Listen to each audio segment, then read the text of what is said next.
میدان عرفات میں حضرت محمد صلی اللہ علیہ وآلہ وسلم نے جو خطبہ حج دیا تھا، آئیے اس خطبے کے اہم نکات کو دہرانے، کیونکہ ہمارے نبی پاک صلی اللہ علیہ وسلم نے کہا تھا، میری ان باتوں کو دوسروں تک پہنچائیں۔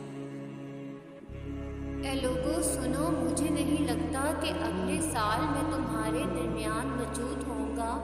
میری باتوں کو بہت غور سے سنو اور ان کو ان لوگوں تک پہنچاؤ جو یہاں نہیں پہنچ سکے۔ اے لوگو، جس طرح یہ آج کا دن، یہ مہینہ اور یہ جگہ عزت و حرمت والے ہیں، بالکل اسی طرح دوسرے مسلمانوں کی زندگی عزت اور مال حرمت والے ہیں۔ تم اس کو چھیڑ نہیں سکتے۔ کسی کو تنگ نہ کرو، کسی کا نقصان نہ کرو، تاکہ تم بھی محفوظ ہو۔ یاد رکھو، تم نے اللہ سے ملنا ہے اور اللہ سے تمہارے اعمال کی بابت سوال کیا جائے گا۔ آج سے سارا سود ختم کر دو، معاف کر دو۔ تم عورتوں پر حق رکھتے ہو اور وہ تم پر حق رکھتی ہیں۔ جب وہ اپنے حقوق پورے کر رہی ہیں تو تم ان کی ساری ذمہ داریاں پوری کرو۔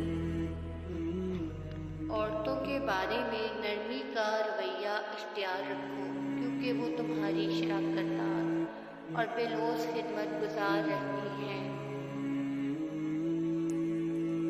اے لوگو، میری بات غور سے سنو، صرف اللہ کی عبادت کرو، 5 فرض نمازیں پوری رکھو، رمضان کے روزے رکھو اور زکوٰۃ ادا کرتے رہو۔ اگر استطاعت ہو تو حج کرو۔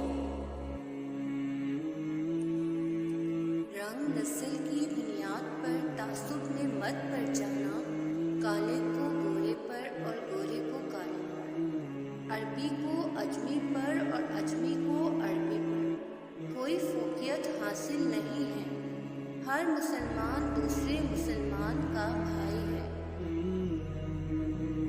تم سب اللہ کی نظر میں برابر ہو، برتری صرف تقویٰ کی وجہ سے ہے۔ یاد رکھو، تم ایک دن اللہ کے سامنے اپنے اعمال کی جواب دہی کے لیے حاضر ہونا ہے۔ خبردار رہو، میرے بعد گمراہ مت ہو جانا۔ یاد رکھنا، میرے بعد کوئی نبی نہیں آنے والا، نہ کوئی نیا دن لایا جائے گا۔ میری باتیں اچھی طرح سمجھ لو۔ میں تمہارے لیے 2 چیزیں چھوڑ کر جا رہا ہوں، قرآن اور میرے اہل بیت۔ اگر تم نے ان کی پیروی کی تو کبھی گمراہ نہیں ہوگے۔ اس بات کو لوگوں تک پہنچانا اور وہ پھر اگلے لوگوں کو پہنچائیں، اور یہ ممکن ہے کہ بعد والے میری بات کو پہلے والوں سے بہتر سمجھ اور عمل کر سکیں۔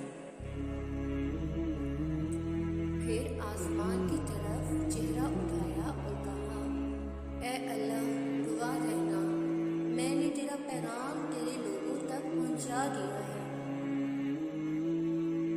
اللہ تعالیٰ ہمیں ان لوگوں میں شامل کرے جو اس پیغام کو سنیں، پڑھیں اور اس پر عمل کرنے والے ہوں اور اس کو آگے پھیلانے والے بنیں۔ اللہ ہم سب کو اس دنیا میں نبی پاک صلی اللہ علیہ وآلہ وسلم کی سنت پر عمل کرنے والا بنائے، رحمت کی محبت اور سنت سے محبت کرنی عطا کرے، اور آخرت میں جنت الفردوس میں اپنے نبی پاک صلی اللہ علیہ وآلہ وسلم کے ساتھ اکٹھا کرے۔ آمین ثم آمین۔ آپ بھی آج کل کے نفسا نفسی کے دور میں ضرور اس پیغام کو لوگوں تک پہنچائیں۔